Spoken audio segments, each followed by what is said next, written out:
नमस्कार, आदाब और जोहार। तो बच्चों, आप सभी को राइजिंग क्लासेस में स्वागत है। तो आज हम लोग मिसलिनियस क्वेश्चन में एक टाइम एंड वर्क और दूसरा कैसलेट में पार्टनरशिप का क्वेश्चन करेंगे। तो चलिए क्वेश्चन रीड करते हैं। एक कारखाने में पुरुषों और बच्चों की संख्या समान है। ठीक है, तो पुरुष और जो बच्चे हैं उनकी संख्या समान है। तो पुरुष क्या है 9 घंटे, ठीक है, और बच्चे प्रतिदिन 5 घंटे काम करते हैं। ठीक है, बच्चे 5 घंटे और पुरुष 9 घंटे। त्योहारों के सीजन में काम का बोझ 60% बढ़ जाता है। ठीक है, त्यौहार का सीजन में जो है जो काम का बोझ है वो 60% बढ़ जाता है। बच्चों पर लगे प्रतिबंध के कारण पूरे दिन में केवल 6 ही घंटे काम कर सकते हैं। तो अतिरिक्त काम पुरुषों द्वारा किया जाता है। यदि पुरुषों और बच्चे का समान रूप से कुशल है तो हर दिन पुरुषों पर कितने अतिरिक्त काम के घंटे बढ़ते हैं। ठीक है, तो बोला जा रहा है जो सामान्य समय है, जो नॉर्मल टाइम होता है, जो सामान्य समय हो गया, उसमें क्या है, पुरुष कितने करते हैं काम, पुरुष करते हैं 9 घंटे और बच्चे 5 घंटे। लेकिन त्यौहार के सीजन में बच्चे 6 घंटे, ये रूल्स है। ठीक है, और पुरुष ये नहीं जानते हम लोग, ये मान लीजिए टी है। ठीक है, और बोला जा रहा है कि बच्चों और ये जो पुरुष है उनकी जो क्षमता है, जो कुशल है, कितना है, बराबर है। ठीक है, मान लीजिए कुशल उनका इसका दोनों का एक्स ही है। ठीक है, ये भी एक्स होगा। तो पुरुष 9 घंटे काम करते हैं तो बच्चे कितने हैं, 5 घंटे काम करते हैं। ठीक है, इसमें क्या है, पुरुष त्यौहार का समय टी घंटा काम करते हैं तो बच्चे 6 घंटा। तो देखिए इसमें मान लीजिए इसमें 100 काम करते हैं तो त्यौहार का सीजन में क्या है 60% से काम बढ़ जाता है। तो पहले काम कितना करते थे, 100 करते थे, लेकिन क्या है अब 60% बढ़ जाता है, मतलब 160 करते हैं। तो काम कितना हो गया 160, है ना।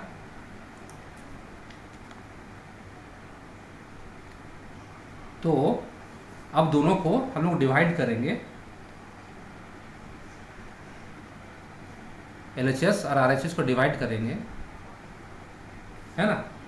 तो क्या होगा, ये आपका x और x कट जाएगा और 20 में ये 105 टाइम्स में जाएगा, 20 में ये 168 टाइम में जाएगा। तो बचा क्या, इधर से बच जाएगा आपका 9 + 5, इधर से क्या आपका है 8। तो रुकिए पहले हम लोग लिख ही लेते हैं, t + 6, इधर से क्या बचा 5 और ये 8। ठीक है, अब क्या, जब क्रॉस मल्टीप्लाई होगा, ये जब क्रॉस मल्टीप्लाई होगा तो ये इससे मल्टीप्लाई हो जाएगा, ये इससे हो जाएगा। ठीक है, तो 8 × 9 + 5 40, और ये हो गया 5 × 10 + 6, तो 8 × 14 क्या हो जाएगा, तो 14 × 10 कितना होता है 140। ओके, तो कितना हो जाएगा आपका 112। ठीक है, आप कैलकुलेट कीजिएगा, इतना ही आएगा। ठीक है, ये 5t आ गया, ये जब ओपन हो जाएगा 5 × 30। ठीक है, जब 112 से हम लोग 30 को माइनस करेंगे तो कितना बचेगा आपका 82। ओके, अब क्या है, जब हम लोग 5 को डिवाइड कर देंगे 82 से तो कितना आएगा, इसको ले लीजिए आप, 80 / 5 2 5। तो 5 के पारा में 80 16 बार में आता है, और 2/5 को हम लोग क्या लिखते हैं, जब दशमलव में क्या लिखते हैं, दशमलव में कितना लिखते हैं, ये 16 हो गया, दशमलव में हम लोग लिखते हैं 0.4। तो क्या है, टाइम कितना हो गया 16.4। ठीक है, लेकिन क्या है, पुरुष पहले कितना काम करते थे 9 घंटा, अब कितना कर रहे हैं 16.4। तो कितना घंटा ज़्यादा काम कर रहे हैं 7.4। तो ऑप्शन नंबर ए, ये अप्रोक्सीमेट सर। ठीक है, तो option number A. Next question,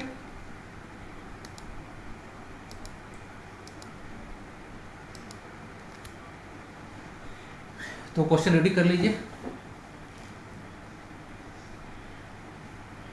Alka और गुरु ने क्रमशः क्या है, एक अलका है, एक अलका है और एक गुरु है। ये अलका है और ये गुरु है। तो उन्होंने क्या कितना कितना इन्वेस्ट किया, अलका ने इन्वेस्ट किया है पी प्लस जेड का, और गुरु ने कितना इन्वेस्ट किया है माइनस पी प्लस जेड का। ठीक है, तो ऐसे करके उनको पहले इन्वेस्ट करके साझेदारी स्टार्ट की पार्टनरशिप। ठीक है, फिर बोला शुरुआत के 4 महीने के बाद अलका ने अपने निवेश में 3000 की बढ़ोतरी की। 4 महीने के बाद ही क्या है, ये अलका कितना निवेश की थी पी प्लस जेड, अब क्या कर रही है 3000 का बढ़ोतरी कर रही है अलका ने। ठीक है, अब क्या बोला जा रहा है, और 2 महीने के बाद में क्या है, भूषण रुपये 5p माइनस 2z का निवेश के साथ उनके साथ जुड़ जाता है। ठीक है, 1 वर्ष के अंत में भूषण और गुरु का लाभ का हिस्सा कुल लाभ का 1:3 है। ठीक है, मैंने बोला क्या जा रहा है,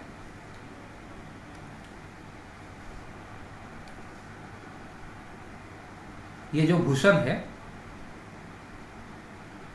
भूषण और गुरु का जो लाभ है कितना है 1:3, मतलब दोनों का भाग 1 है, तो अलका का भाग 2 है। ये दोनों का भाग, भूषण और गुरु का भाग 1 है, तो अलका का भाग 2 है। देखिए ये दोनों का ये कितना हो गया, टोटल 3 होगा, 1 + 2 3 हो जाएगा ना। तो चलिए क्वेश्चन सोल्व करते हैं।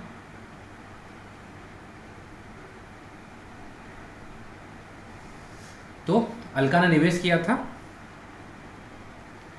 P + Z शुरुआत में,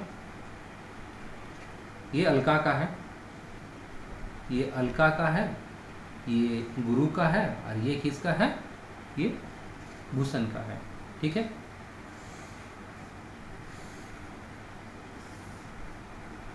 तो P + Z निवेश किया था अलका ने, फिर क्या है 3000 की बढ़ोतरी की है, कितने महीने के बाद, 4 महीने के बाद P + Z में कितने का बढ़ोतरी किया, 3000 का।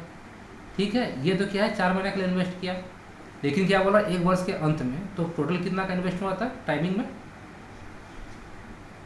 1 साल का।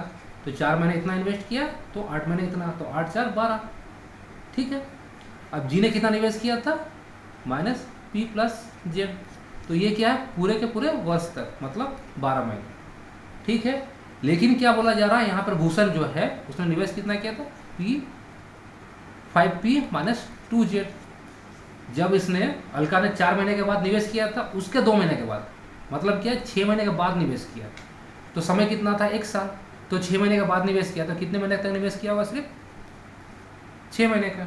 ठीक है, अब क्या करते हैं, कुछ हम लोग इसमें से कॉमन निकाल लेते हैं। ठीक है, तो कॉमन निकालेंगे तो 2 से हम लोग जब ये करेंगे तो यहाँ 3 आएगा, 2 से ये करेंगे तो 6 आएगा, 2 से ये करेंगे तो 2 आएगा, और 2 से ये करेंगे तो 4 आएगा। ठीक है, अब क्या है,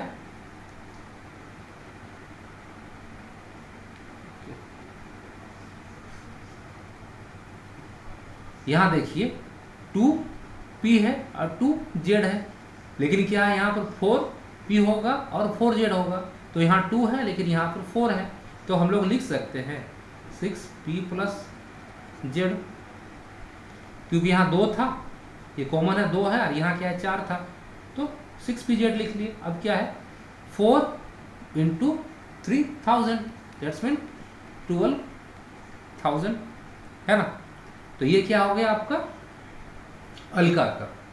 अब क्या बोला जा रहा है, अब इन दोनों का, तो P जब ये ब्रैकेट ओपन कर देंगे तो 6p, और ये क्या हो जाएगा 6z, और ये क्या हो जाएगा 15p और 6z।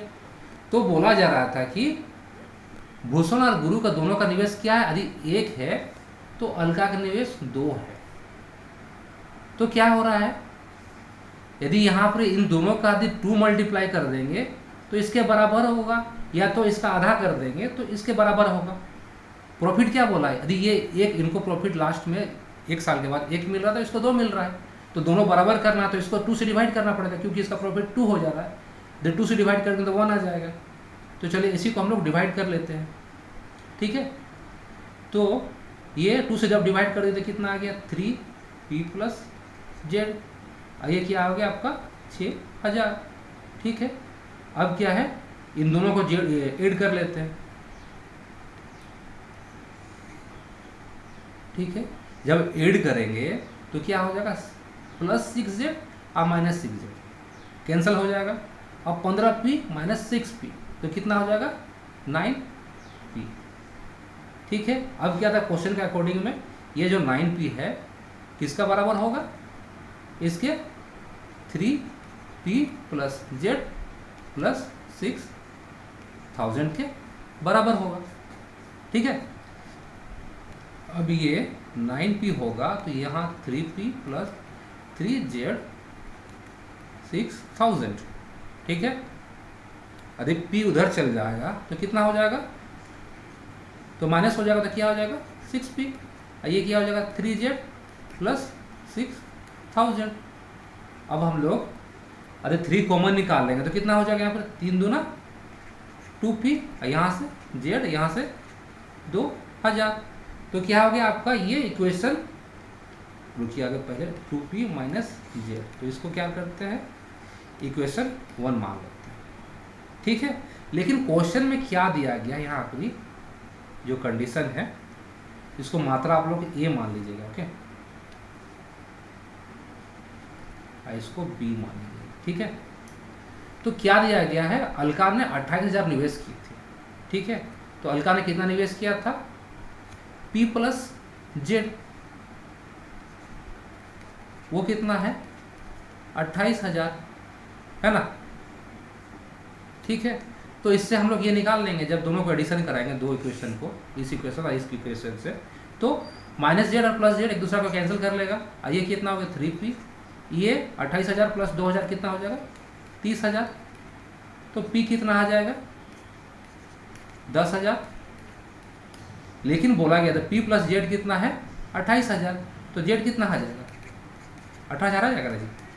यदि p यहाँ पर रख देंगे 10,000 तो उधर जाके क्या माइनस हो जाएगा, तो 18,000। ठीक है, अब बोल रहा है कि जो भूषण का निवेश था पहला क्वेश्चन में, ये भूषण का निवेश कितना था।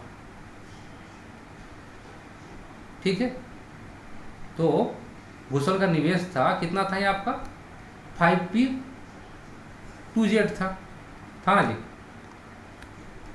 तो क्या है, 5p 2z, तो 5p क्या हो गया आपका 10, p हो गया आपका 10,000 और z हो गया आपका 18,000। तो क्या हो गया, 5, यदि 10,000 से इंटू होगा तो 50,000 आएगा। और ये कितना होगा, 18, 200 होगा तो 36 और 3 जीरो तो 36,000। तो 50,000 से 36,000 माइनस करके तो कितना आ जाएगा, 40,000। ये क्या हो गया, ऑप्शन माने जो मात्रा ए की वैल्यू कितना आ गया, 40,000। ओके, लेकिन बोला गया है कि आपका मात्रा बी में 2p - z का 60%, और जब 18 को इंटू करेंगे तो कितना आएगा।